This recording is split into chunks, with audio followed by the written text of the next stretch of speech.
Halo semua, Assalamualaikum warahmatullahi wabarakatuh. Salam sejahtera bagi kita semua.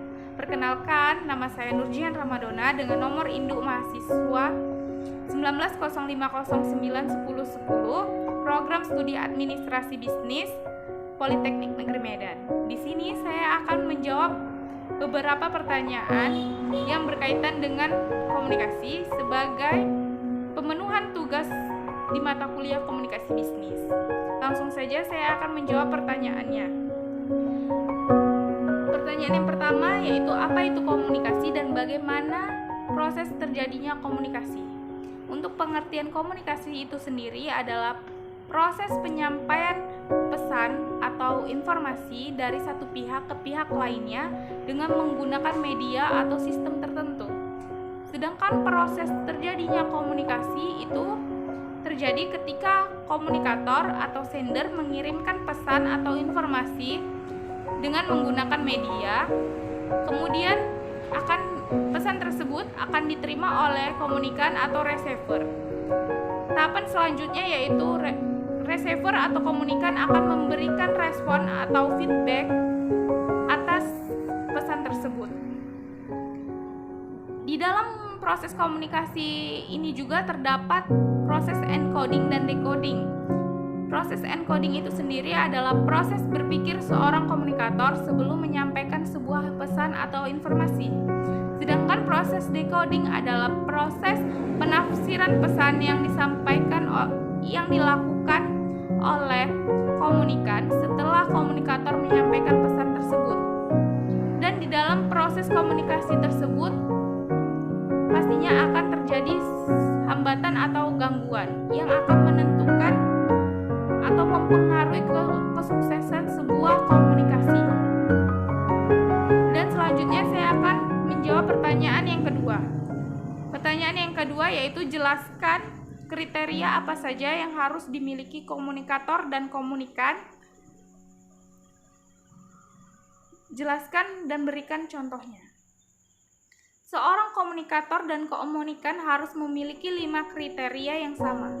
5 kriteria yang sama yaitu antara lain communication skill, yang kedua attitude, yang ketiga knowledge, yang keempat social system, dan yang kelima adalah kultur. Contohnya yaitu di dalam kegiatan seminar. Di dalam kegiatan seminar pastinya ada komunikator dan komunikan. Di dalam kegiatan tersebut, komunikator dan komunikan harus memiliki 5 kriteria tersebut agar apa yang ingin disampaikan sampaikan kepada audiens dan komunikasi tersebut dapat berjalan lancar sesuai dengan keinginan.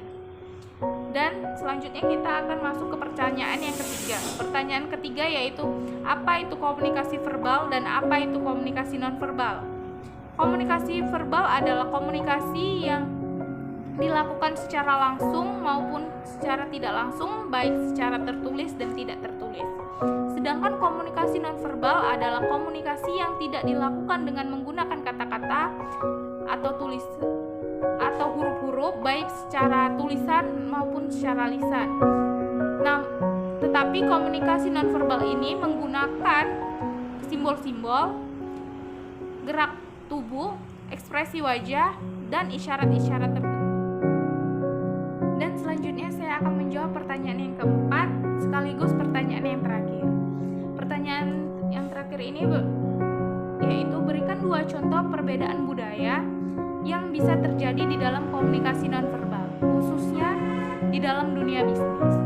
Saya akan memberikan 2 contoh perbedaan budaya yang khususnya di dalam dunia bisnis. Yang pertama yaitu perbedaan budaya antara negara Indonesia dan negara Jepang. Negara Indonesia ketika memberi salam akan dilakukan secara berjabat tangan. Sedangkan di negara Jepang, budaya berjabat tangan tidak dilakukan. Mereka akan melakukan salam atau memberi hormat dengan membungkukkan kepala serta badannya. Contoh yang kedua yaitu perbedaan antara negara Indonesia dan negara Arab. Di negara Indonesia ketika kita ingin menyampaikan kita tidak suka atau tidak mau, maka kita akan menggelengkan kepala. Sedangkan di negara Arab, menggelengkan kepala berarti mengiyakan pertanyaan tersebut. Oke, itulah pertanyaan-pertanyaan yang telah saya jawab. Untuk jawaban-jawaban yang saya berikan, misal terjadi kesalahan atau jawaban-jawaban saya kurang memuaskan atau kurang tepat bahkan salah, saya memohon maaf dan saya berterima kasih telah diberikan kesempatan dan waktu untuk menjawab pertanyaan-pertanyaan tersebut.